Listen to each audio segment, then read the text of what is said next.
Tout à l'heure, j'ai parlé de la compétence du chercheur d'eau. Pourquoi je dis qu'un chercheur d'eau doit avoir des connaissances en géologie? Pourquoi je dis qu'un chercheur d'eau doit être géologue?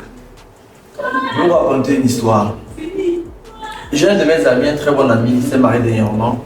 Gabin. Il m'appelle un jour et il me dit on m'a contacté pour un travail de fourrage du côté de Tico. Et le monsieur qui veut faire le fourrage, lui, il a fait son étude. Il dit que bon, demain, il m'a envoyé les résultats de son étude qu'il a fait.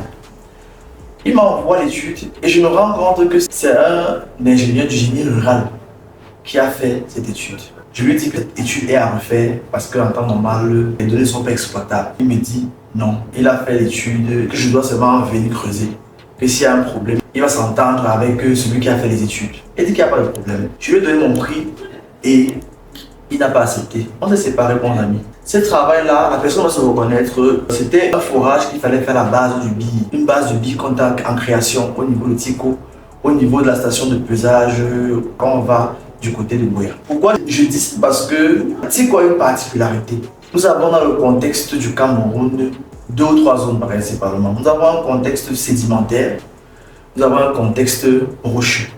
Dans le contexte rocheux, ça regroupe le volcanisme, le métamorphisme et bien d'autres. Mais la particularité de Tico, c'est qu'elle a justement 2 contextes.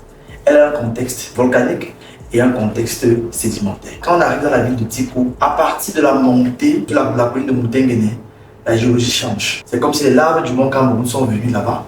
Ça s'est terminé. Donc, dans la ville de Tico, on va rencontrer une partie à la roche et une partie à la part. Et lui, quand je lui ai dit que ton étude a été mal faite, parce que des résultats de l'étude disaient en fait qu'il devait rencontrer la roche à 80 mètres. Il devait croiser la roche à 80 mètres et que le monsieur devait creuser à peu près 100 mètres. J'étais étonné.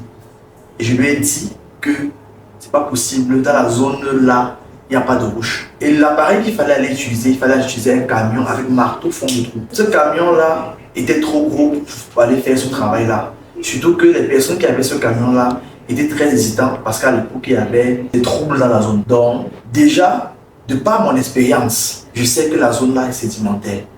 Ça veut dire que même une machine électrique, comme les machines qu'on voit à Douala, c'est une machine qui peut aller avec et faire ce travail. Pas besoin du gros camion. Mais il a insisté. Je lui ai fait comprendre que c'était pas possible, on ne s'est pas entendu. Il allait faire le travail par quelqu'un d'autre. Et curieusement, la personne qui allait faire ce travail, c'est un ami à moi, JP, qui a une machine électrique à Douala et qui allait faire 60 mètres là-bas. Ça a rencontré des roches et lui a livré son chantier. C'est pour dire que si on n'a pas les connaissances en géologie, si on ne connaît pas les limites du contexte géologique du pays, on ne peut pas bien faire ce travail. J'ai parlé de la limite au niveau du sud-ouest, en ce qui concerne à partir de Tico jusqu'à Boya, Limbe. Boya et Limbe aussi ont leur contexte. On va revenir sur ça après.